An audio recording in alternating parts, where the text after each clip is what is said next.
Kim Chiu, pinapauwi na si Maymay sa Pilipinas kasi namimiss niya na. Pero Maymay, ang sabi, Bisaya bay.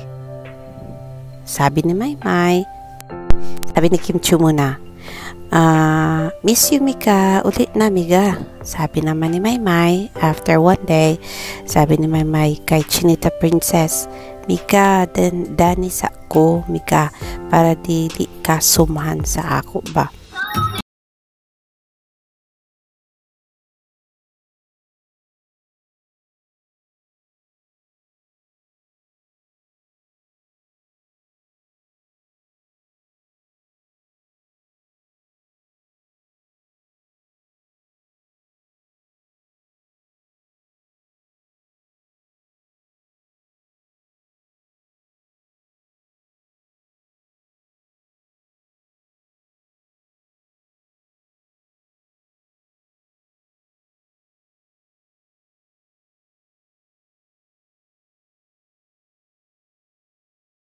Hirapan ang mga followers ni Maymay.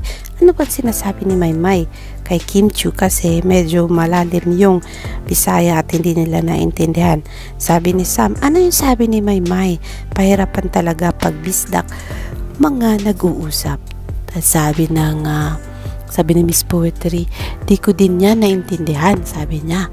Tapos may nag-tweet kay Sam at translate ang sinabi ni Maymay kay Kim Chiu. Ang sabi daw, which is correct, dun daw muna siya para di magsawa si Kim sa pagmumukha niya. Ayun.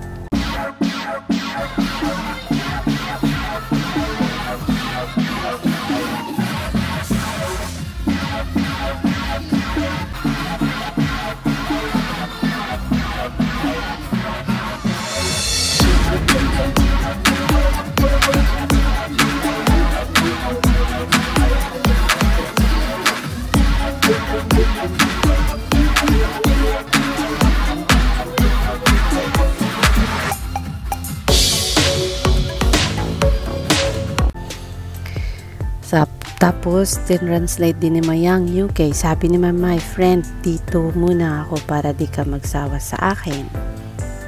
Tapos, na-tweet din si Rayo Jill Tendez. Nagpapamiss si Mayang. Ang cute daw. Ang sabi ni Yen Caruana, ahaha, basta mga Bisaya, cute. Ulit na daw May. Pero, medyo nagulat si Lee at medyo tumamlay. Ang sabi niya, OMG, parang magtatagal siya dun. Ayun. Kasi po, ang sabi ni Miss Jade Richo, ang acting and voice lessons ay aabot ito ng di kulang-kulang ng 2 taon. Kaya, medyo matatagalan pa si Maymay. Pero hindi natin alam kung may mga changes sa mga plans niya anytime. Pero for now, I think determined itong si Maymay Entrata na tapusin ang kanyang pag-aaral sa acting and voice learning, lalo na ngayon at face-to-face na po ang pag-aaral ng isang Maymay Entrata.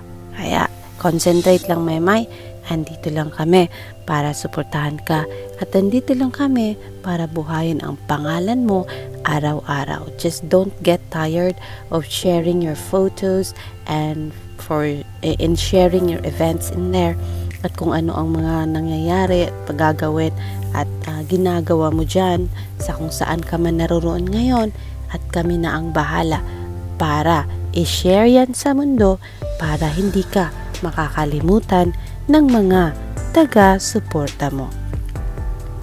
Alexander Lexter Jules, yan lang muna ang ating update.